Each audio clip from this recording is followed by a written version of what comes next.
Let's open this evening in prayer. Father, we thank you that, Lord, that the church has taken a stand and has many times been on the right side of issues and many times not on the right side of issues. Lord, let our history be a guide to keep us on the right side of issues by understanding our history and understanding what things were right and what things didn't go right. And Lord, bless Brother Edsel as he speaks.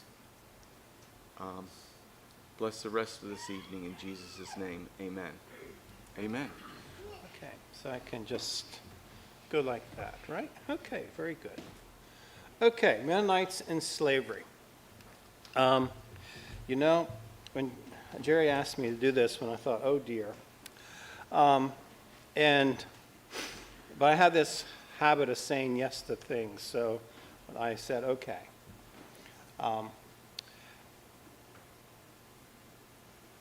There's actually not a lot about it, to tell you quite frankly.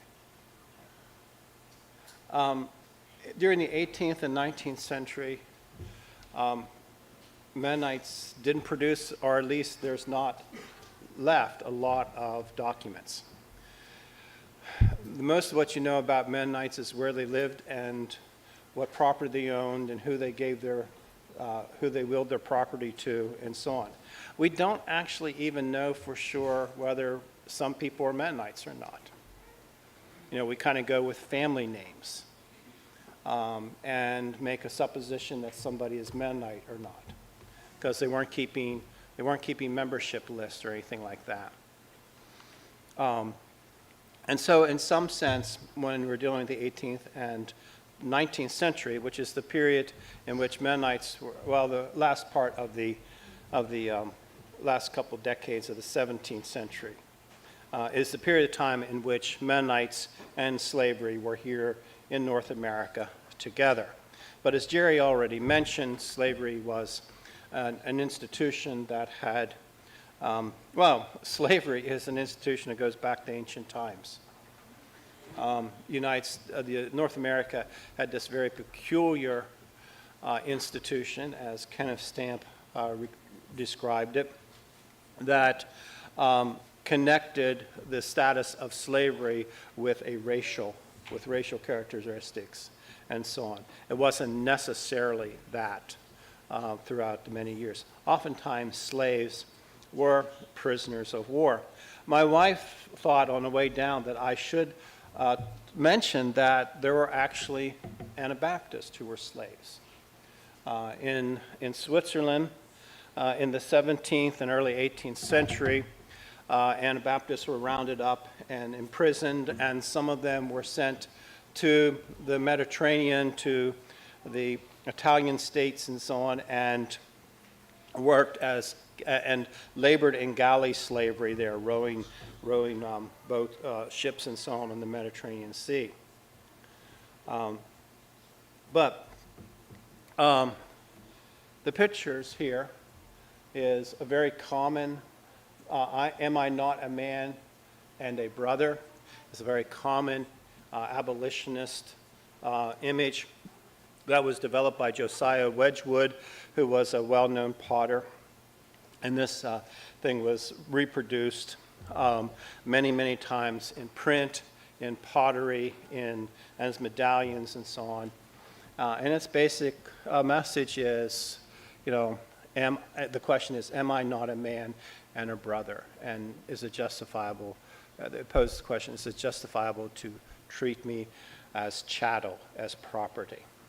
And on the other side is a picture from the 18th, actually probably early 19th century, of a Mennonite farmer in the Alsace, sort of a typical image of Mennonite farming.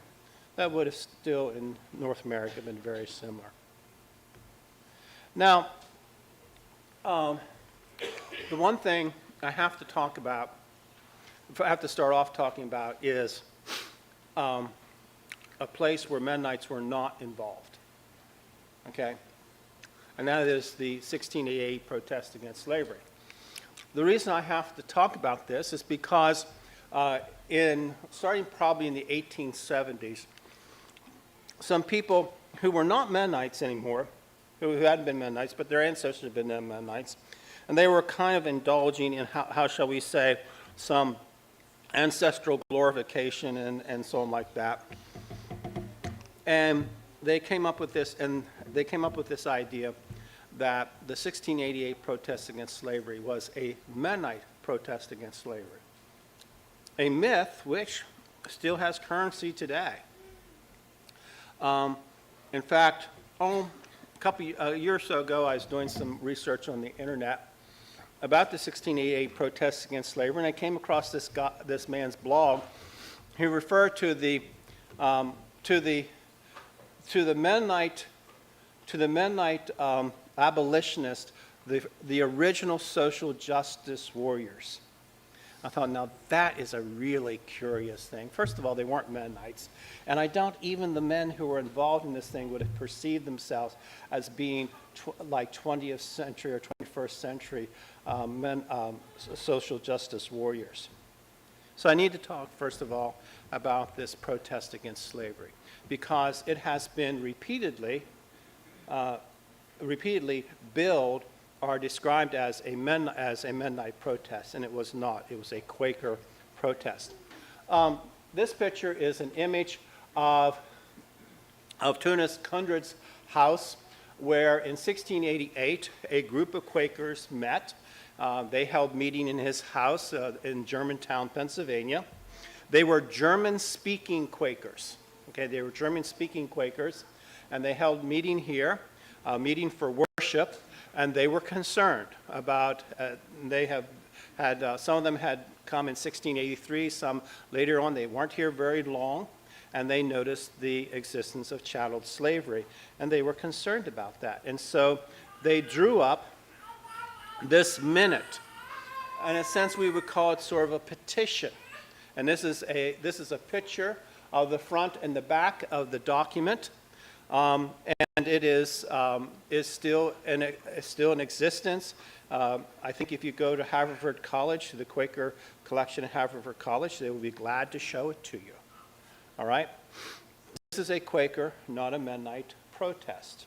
Or actually not a protest. Protest, again, is kind of putting on a 19th century, 20th century, 21st century kind of thing.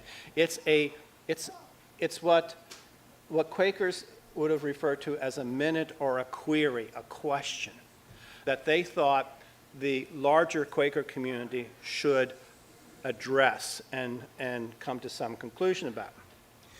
It says, this is from our meeting at Germantown, held the 18th of the second month, 1688, to be delivered to the monthly meeting at Richard Worrell's, and it's signed by four men. And I only have three there. Garrick Hendricks, Derek Upton-Groff, Francis Daniel Pastorius, and Abraham Upton-Groff. The Upton-Groff were brothers. And you can see there, okay, no, that's the next one I have to go to. Okay, I'm sorry. I showed two slides here, so I was getting a little confused here. This is their signature, okay? Garrick Hendricks, Derek Upton-Groff, Francis Daniel Pastorius, and Abraham Upton-Groff. Garrick Hendricks, Derek Upton-Groff, and Abraham Upton-Groff were from the town of Crayfield, and they were among the first they were among the 13 first families who settled the town of Germantown above Philadelphia. They are the quote-unquote first speaking people here in Pennsylvania. That may be questionable, all right? And then there's Francis Daniel Pastorius. He was not from Crayfield, okay? He was actually a radical pietist who was involved in a land company that was trying to settle people here in North America, in Pennsylvania. He was their agent. He came over here, and having come over here, he joined the Society of Friends because it was kind of the nearest thing to what he was. And he became a lifelong member of the Society of Friends. these three men were all Quakers in 1688. So where does the Mennonite thing come in? All right, where's the Mennonite thing come in? Well, Garrett Hendricks and Dirk Uptengroff and Abraham Uptengroff grew up Mennonite. Okay, they grew up Mennonite. They come from Mennonite families. In the 1670s, Quaker missionaries were traveling throughout the Rhineland and visiting and evangelizing and so on. And in Crayfield, quite a number of persons from Mennonite families joined the Quakers. They became Quakers. Now, you know, I grew up Methodist. I was actually baptized as an infant in the Presbyterian Church and went to the Methodist Sunday school. My parents were Methodists and so on. But when I was 15, I started attending the Mennonite Church and was baptized when I was 17 and joined the Mennonite Church. And I really would take offense if you called me a Methodist Mennonite. So I would. I'm not saying I have anything, I mean, I'm not denying my background, but I'm not a Methodist Mennonite. I'm a Mennonite. Okay? These people came from Mennonite background. They may have been members of the Mennonite Church there in Crayford for one time, but they became Quakers. Okay? They became Quakers. But in the 19th century, I'm going to just advance this a little bit out of order here. Okay? In the 19th century, there's this historian by the name of Samuel Pennypacker, and I call him the great myth maker. Now, he's not the only great myth maker around. You know, you had Parson Weems, who talked about George Washington cutting down the cherry tree. All right. This story about Mennonites in the 1688 protest against slavery is a little along the line of George Washington cutting down the cherry tree. Another myth that people like to tell, and I hear this in our circles, is the story about Peter Miller, the prior at Ephrata, going to Washington and asking him to release a man who was accused of treason and was going to be hung, and he prevailed upon Washington to release him, and Washington said, well, he must be a great friend of yours, and Peter Miller said, he's my worst enemy. You ever hear that story? That's not true. Didn't happen. It's one of those beautiful 19th century myths. Don't you dare tell it anymore. If you've been using that for a sermon illustration, Nathan, just kick it out of your vocabulary, out of your story, okay? I just did that one for free so that, you know, but there are all these myths. Well, Samuel Pennypacker, as I said, you know, he had ancestors who were Mennonites. His great-grandfather was Matthias Pennypacker, who was a Mennonite bishop in Franconia area, and so on. He was no longer a Mennonite. In fact, later on, he became the governor of Pennsylvania. Now, in many ways, he was a good historian. In fact, he was kind of a pioneer historian who uncovered a lot of stuff and did a lot of research and wrote some things. But you have to be careful with what he read. And so he came up with this thing that that because these people were from Crayfield, they had been Mennonites and so on, that this was really a Mennonite petition. Okay? And like I said, carries down to the 20th century. And for years, okay, for years, if you went to the Germantown Mennonite Church, the old 1770 meeting house where my wife and I were married in that meeting house, okay, you would see there a table. You see the table over there? Here's a illustration of it from an early 20th century book. And they would tell you this story about how the 1688 protest against slavery was signed on that table. That's a complete fiction. But they kept telling that story for years. In fact, there was a director there for years who really pumped that story up. I mean, I'm talking about in the 1990s. He loved that story. He loved the association. He was really interested in the protest against slavery. He founded a story that was very appealing, that he thought should be really told and promoted and so on like that. And in the midst of it, you know, just simply perpetuated a bunch of myths. All right? Now, a friend of mine who worked there was director of what was then the Germantown Mennonite Church Corporation, is now the Germantown Mennonite Trust. I actually had a person come who was an expert in colonial furniture and so on, and he looked at this and examined it and said it's probably from the 1740s. okay, a few decades later on. But again, this is one of the myths. Now, you know how myths get started? Okay, it's a little bit like this, all right? Oh, there's this whole table there in the Mennonite Church. You know, that's probably like the table that they signed the 1688 protest against slavery on. And somebody hears that, and then they just tell the next person, you know, that's the table that the 1688 protest against slavery was signed on. And then they get told that, and after a while, it just becomes what everybody tells you. All right? Myths are wonderful things that have an incredible staying power because they resonate with something we want to think about in here. And in the 1960s and 70s and 80s and into the 90s, particularly among progressive Mennonites, they really wanted there to be a connection between the early Mennonites and anti-slavery. There wasn't any to be found. And so they had to adopt this one. And I mean, I have friends, older friends who are scholars, and they normally don't do this kind of thing. Okay, but in this particular story, they really trumpet the Mennonite connection. And I just think it annoys the life out of me. Now, let's go back and talk about the protest, because it is a really good document. Okay?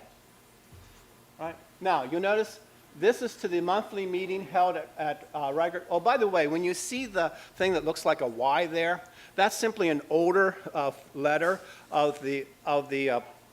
that forms the TH sound. It's not ye old, it's the, okay?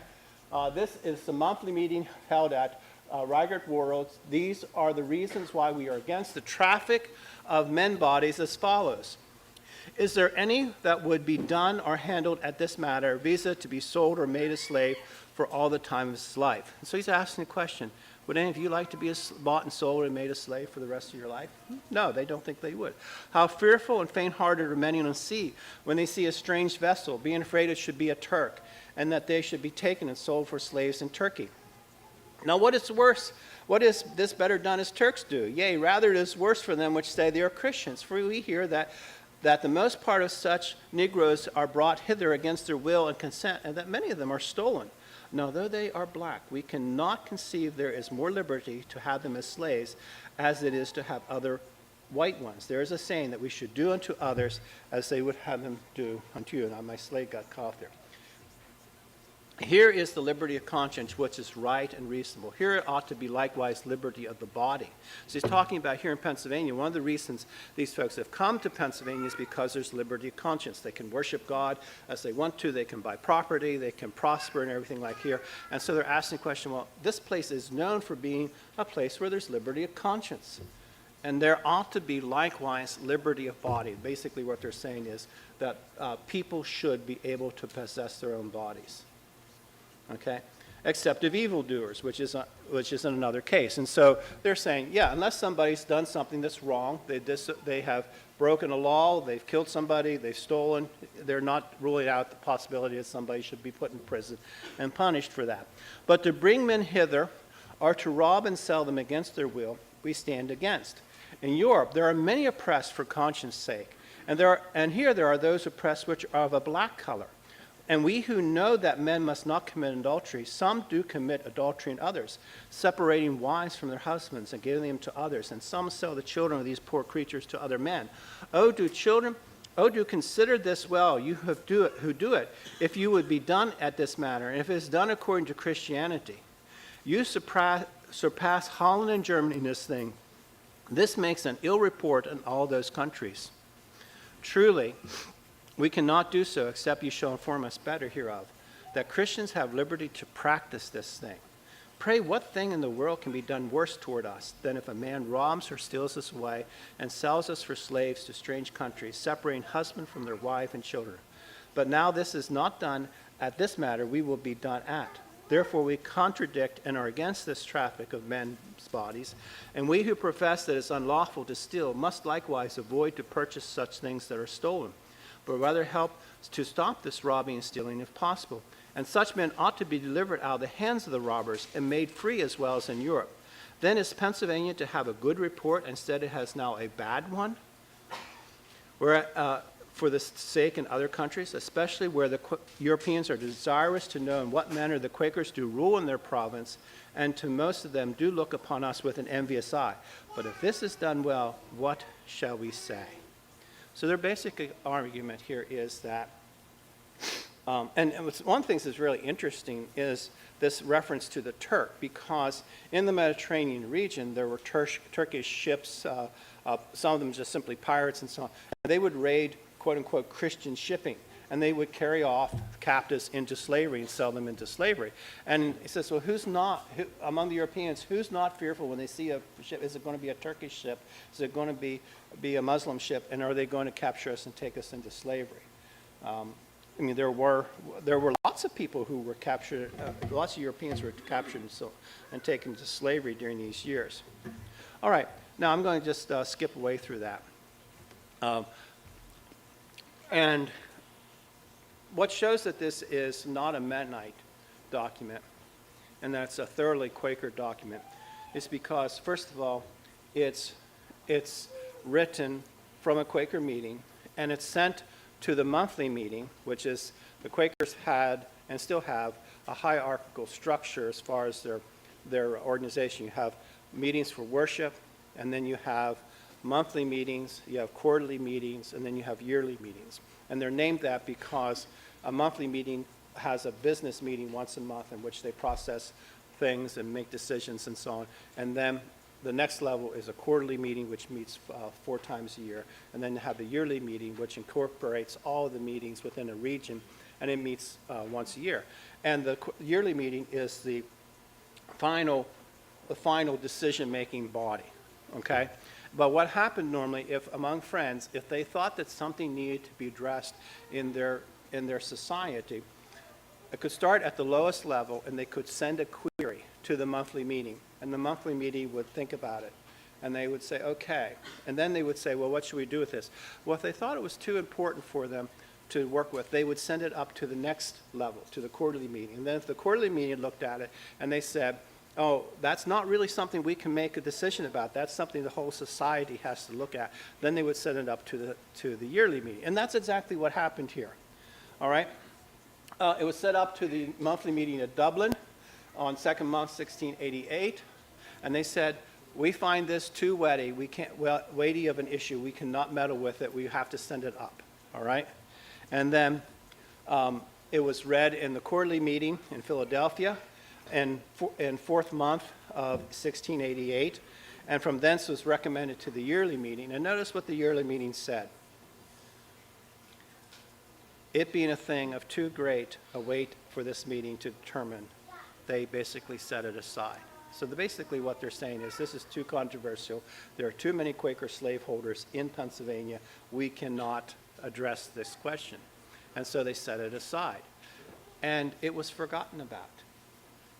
It was forgotten about until 1844, when a Quaker abolitionist in Philadelphia was going through some of the yearly meeting papers and came across this protest, and he published it in The Friend, a Quaker publication, as evidence of early Quaker opposition to slavery. All right? Now, Quakers in 1688 had slaves. Okay? In the 1770s, they began to abolish slavery within their ranks. It took them a decade or so to accomplish it. All right? But by I would say by no later than 1790, they had abolished slaveholding within their communities. All right? Now, I've already talked about that. There is one reference that I've been able to come across in reference to Mennonites and slaveholding. John Woolman was a Quaker minister from New Jersey who very early in his life as a young man came to convictions about slaveholding. And he and a group of Quaker ministers began to work within Philadelphia Yearly Meeting to bring about the abolition of slaveholding among friends. And they were not only concerned about their yearly meeting, but slaveholding among Quakers in general. In 1757, John Woolman took a journey a religious journey, visiting Quaker meetings, preaching, and so on. And one of his concerns was about Quaker slaveholders. And he was at Mendolin, an area in Virginia, and there he met a Quaker who gave me some account of a religious society among the Dutch called Mennonist, and among other things related a passage in substance as follows. And this is in John Woolman's journal. One of the Mennonists, and that's just an old way of talking about Mennonites, having acquaintance with a man of another society at a considerable distance, and being with his wagon on business near the house of his said acquaintance, and night coming on, he had thoughts of putting up with him. But passing by his fields and observing the distressed appearance of his slaves, he kindled a fire in the woods hard by and laid there that night. His said acquaintance, hearing where he lodged, and after meeting the Mennonists, told him of it, adding he should have been heartily welcome at his house, and from their acquaintance in former times wondered at his conduct in that case. The Mennonists replied, ever since I lodged by thy field, I have wanted an opportunity to speak with thee.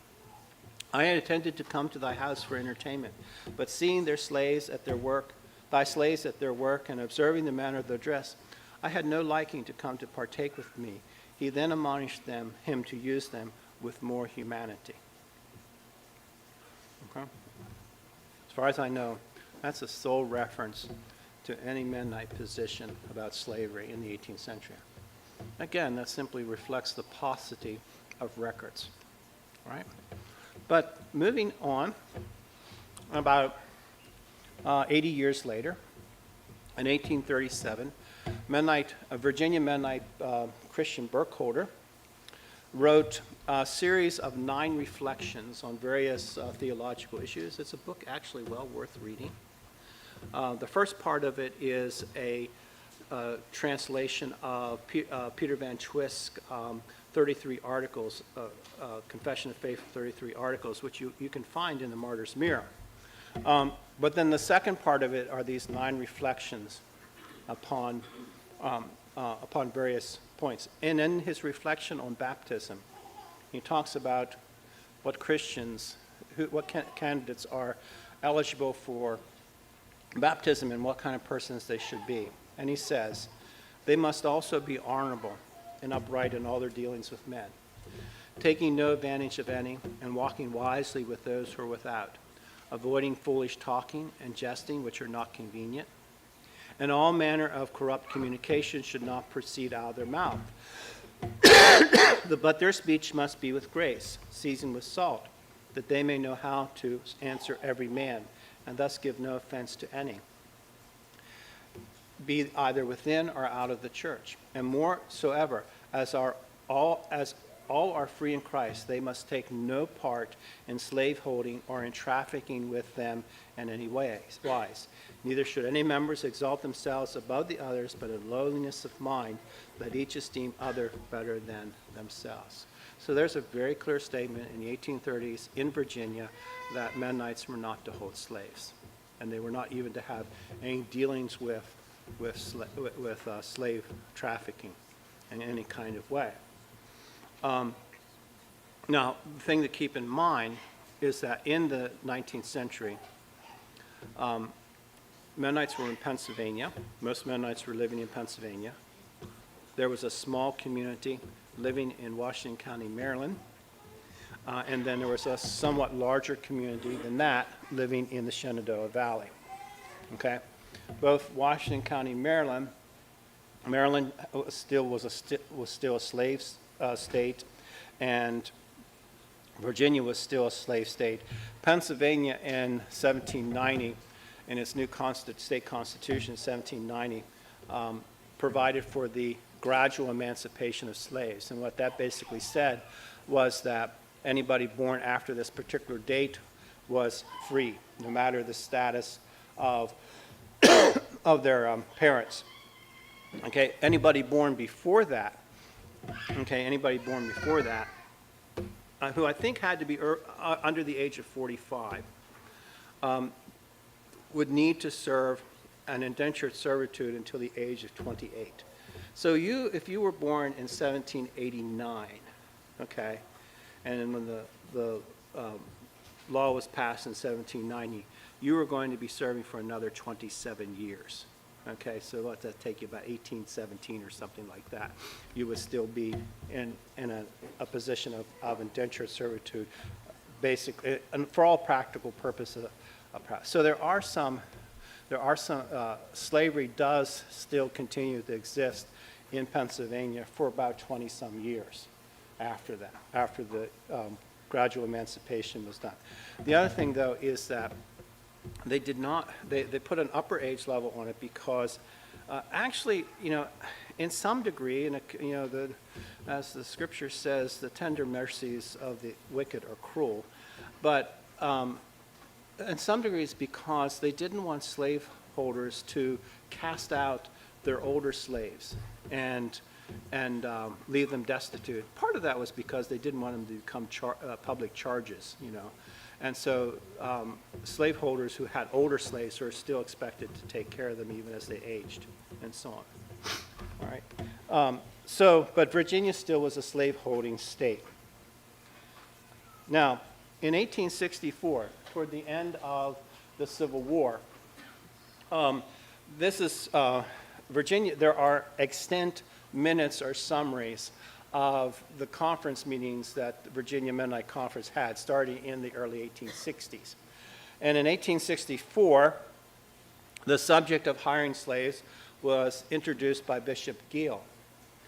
And it was decided, as much as it is against our creed and discipline to own or traffic in slaves. So this is referring back to an earlier decision, or at least an earlier attitude that Peter Burkholder reflects back in 1837. And it's probably a long-standing attitude. If we can even go back to what John Woolman is saying in the 1750s about at least one Mennonite's attitude about slavery, it seems to be a long-standing position and attitude. And here is a matter of discipline. And you know what discipline means. If you do this, you're going to get in trouble. All right? And if you don't repent, you're going to be put out of the church. And of course, if you own a slave, the only way to repent of owning a slave is to set it free. But I should mention that the southern states made it very difficult to free slaves. They did not want free black persons around. In fact, some of the southern states in the 1800s passed even stricter manumission laws that basically said if somebody freed his slaves, he had to get them out of the state. They didn't want them there because they were really, really paranoid about free blacks living in the state. They saw them as being sources of, first of all, assisting their fellow blacks in perhaps running away, but also perceived them as being maybe their community, and they often did live in communities, and black communities and so on, being hotbeds of insurrection. That was really blown out of portion for the most part. But this is the question. This is not a question whether a Mennonite can hold slaves. That's already decided in Virginia Conference years before.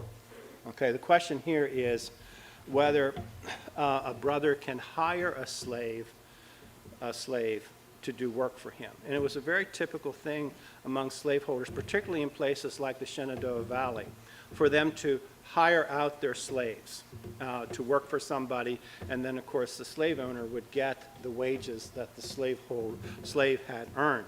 And so that's the question that's coming before conference in 1864. And it says, so it's also forbidden for a brother to hire a slave unless such a slave be entitled to receive the pay for which such labor by the consent of his owner. So the only way in which a Mennonite could hire a slave is if the owner consented for the slave to receive the wages that he earned. Okay? And that in that case, it was okay. How you made sure that happened is a very interesting question. But there's another exception here. But where neighbors exchange labor, the labor slaves may be received. In farming communities, probably until more recent decades and so on, it was very, very common for neighboring farmers to help each other with harvest and other things. You had threshing crews, and neighbors came and helped. They helped thresh your wheat or your corn, and you helped with them.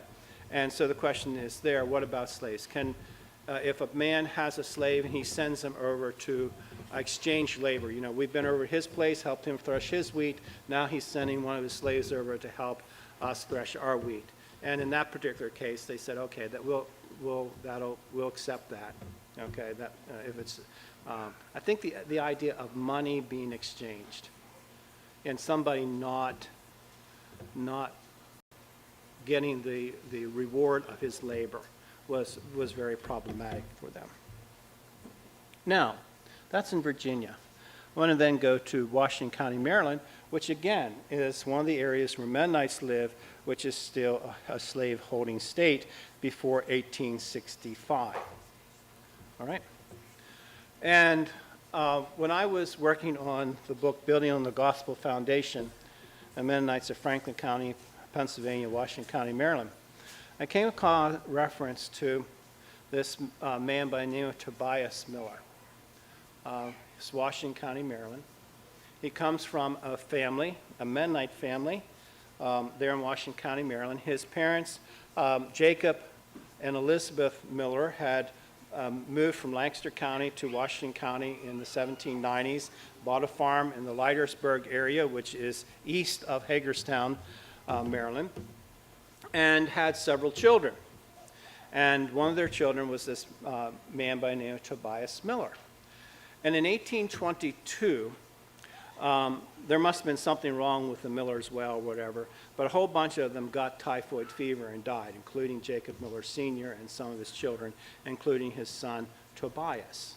Tobias was 31 years old when he died in 1822. He was single. He was single.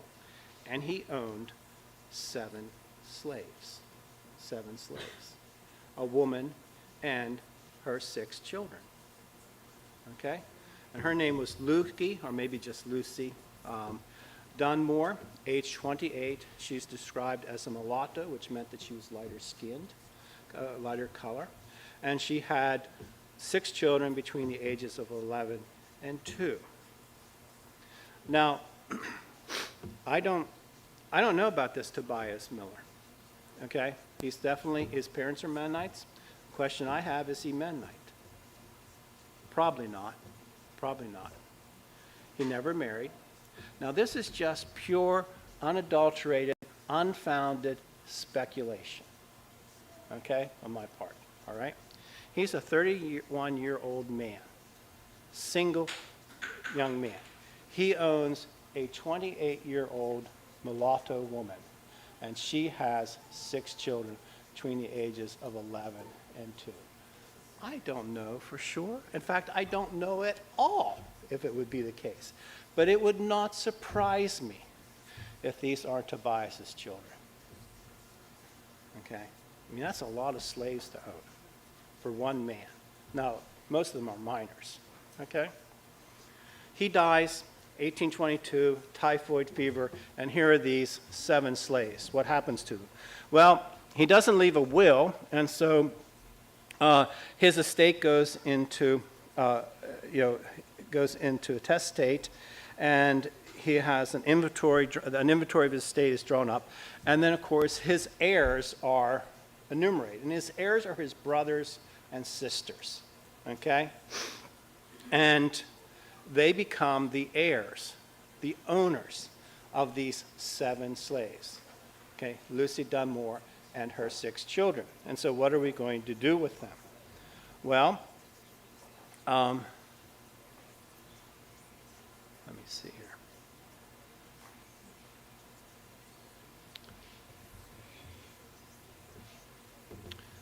They free, the Millers free the slaves they own, pretty quickly. Tobias dies. Let me see if I can go back there and look at it and see. Whoops, sorry. I'm going the wrong direction. Here we are. No, there we are. Tobias dies on the 23rd day of March, 1822. Within a couple months, by May 31st, 1822, 2 of these young persons, William and Susanna, 2 of the children, request the following deed of manumission be recorded. Know all men by these presents that we, Jacob Miller, that's Jacob Miller Jr., Tobias's older brother, Jacob Barr, that was the husband of Tobias's sister Mary, Susanna Miller, another sister, and Christian Strite, who was also a husband of one of Tobias's sisters. They're the administrators of Tobias's property. They're also his heirs. Okay? And it says here, for divers good causes and considerations, and also the conditions hereafter mentioned, have and hereby released from slavery, manumit, and set free our Negro slaves follow to wit. Negro William, age 10 years, the first day of May, last past, and Susanna, age 4 years, the first day of May, last past, and hereby declare the said slaves to be freely manumitted and discharged from all manner of servitude forever, provided, and this proviso is very significant, always, nevertheless, and on consideration, which is the true consideration of this manumission, that the said Negro William and the said Negro Susan shall go with the aforesaid Jacob Miller to the Commonwealth of Pennsylvania, and there in due form of law, respectively become bound and indentured to the said Jacob Miller, and I'm losing my screen there, but it goes on to say, until they each severally reach the age of 28. Okay, William is 10 years old. That means he has 18 years in which he is going to be Jacob Miller's indentured servant. Susan is 4 years old. That means she has 24 years in which she is going to be Jacob Miller's indentured servant. And the other Dunmores were parceled out among the various members of the Miller family. Now, why this 28 years? Well, that was actually what the Maryland law said. Okay, these were minors. Lucy was actually freed completely in 1824. Okay, she was already of age. And this again is kind of some of the paranoia of slaveholders and you have to keep in mind that in Maryland, as in most of the southern states, slaveholders controlled the machinery of government, and they made sure these laws worked for them. They did not want to have minor black children just kind of whatever, okay? They were very, very frightened about that, very concerned about that, and they thought the best thing to do was to keep these people under lock and key in the control of somebody until they reached the age of 28. Now, indentured servitude was not an uncommon thing still in the 19th century, but for most people, okay, an indentured servitude, and oftentimes it was connected with somebody learning a trade. And for most people, indentured servitude ended at the age of 21. So this is 7 years longer, all right? There's definitely a race-based situation here that makes them draw up the law like this, okay? Well then, in 1842, 2 years after he's freed, okay, 2 years after he's free, he goes to the courthouse there in Washington County and has a certificate of freedom drawn up. And it, to wit, I, Otho H. Williams, clerk of Washington County Court, hereby certify to all whom it doth or may concern that the bearer hereof, a mulatto man named William Dunmore, who applies for his certificate of freedom, is free, he having been manumitted in the year 1822 by Jacob Millers and others. The said William is a bright mulatto.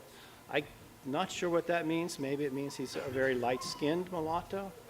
5 feet 6 3/4 inches, about 30 years of age, and has a scar on the forehead above his left temple, just so you know. And this guy, listen, he would have to carry something like this around with him. He would have to prove it. Once he got outside of his neighborhood where people knew that he was a free black, he would have to have documentation to prove that he was free, okay? And so that's why we have this bit of a description of him. When you read these documents and so on, I would just tell you, it's kind of chilling. When you read the laws that govern it, it's really kind of chilling. I mean, it kind of goes back to what's said in the 1688 protests against slavery. You're treating these people as, and they're treating them as though they're property. Okay. So, what happened to the Dunmores? Well, Lucy Dunmore is freed in 1824. Couldn't find anything more about Lloyd, what happened to him. But according to his age, he would have been freed in 1839. His term of indentured servitude would come to an end. William Dunmore is freed in 1840. And he's living in Washington County with a wife and 3 daughters. In 1850, he's living in the Leitersburg district with his wife Elizabeth, his daughters Eveline and Susan. The 1850 census is the first census that gives the names of the persons living in the household. Before that, it simply gives the head of the household and the number of persons, the number of women, and number of males and females in age brackets and so on. So you're not entirely sure who's there. You can do some guesswork if you know some things, figure out. But there's some uncertainty about that. All right. But in 1850, he's living in Leitersburg district with wife Elizabeth and daughters Eveline and Susan, and he dies in 1855. And he's buried in the Millers Mennonite Cemetery. He's buried actually in the same cemetery that Tobias Miller and all the Millers are buried. It actually didn't start out as a Mennonite church, a congregational cemetery. It started out as a family cemetery, a Miller family cemetery.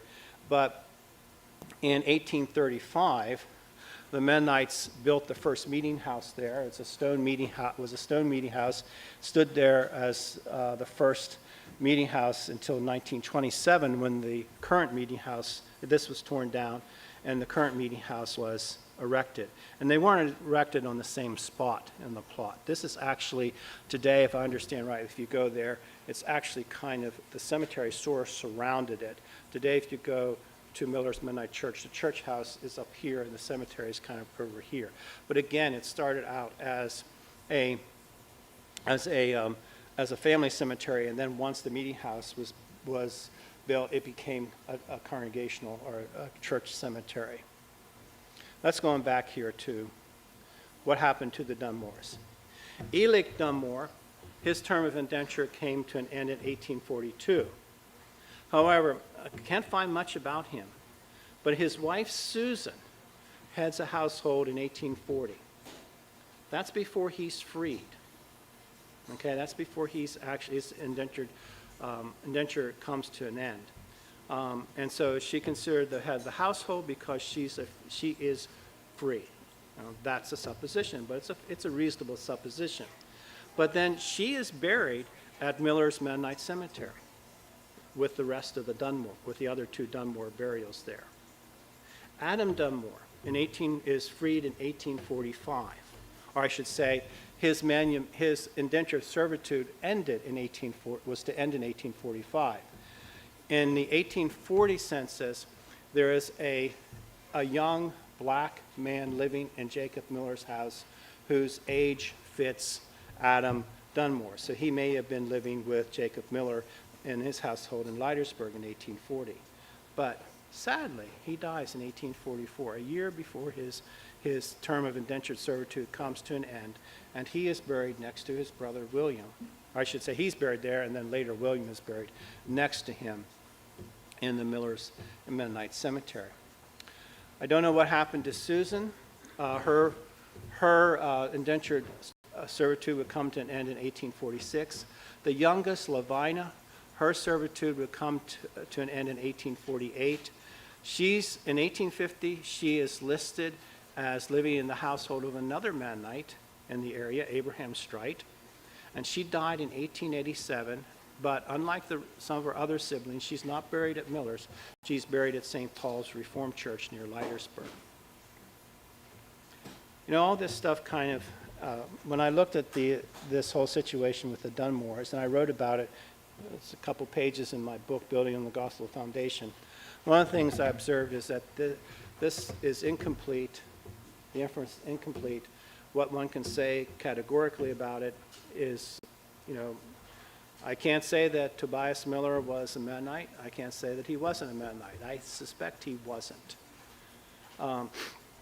Again, it's just a supposition. It's just complete speculation on my part. But certainly, if he had a young woman slave with whom he was having relationships and had numerous children with, I guarantee you the Mennonite Church would have excommunicated him on the spot. Okay? They just didn't put up with that kind of stuff. I don't think they were really putting up with slavery either.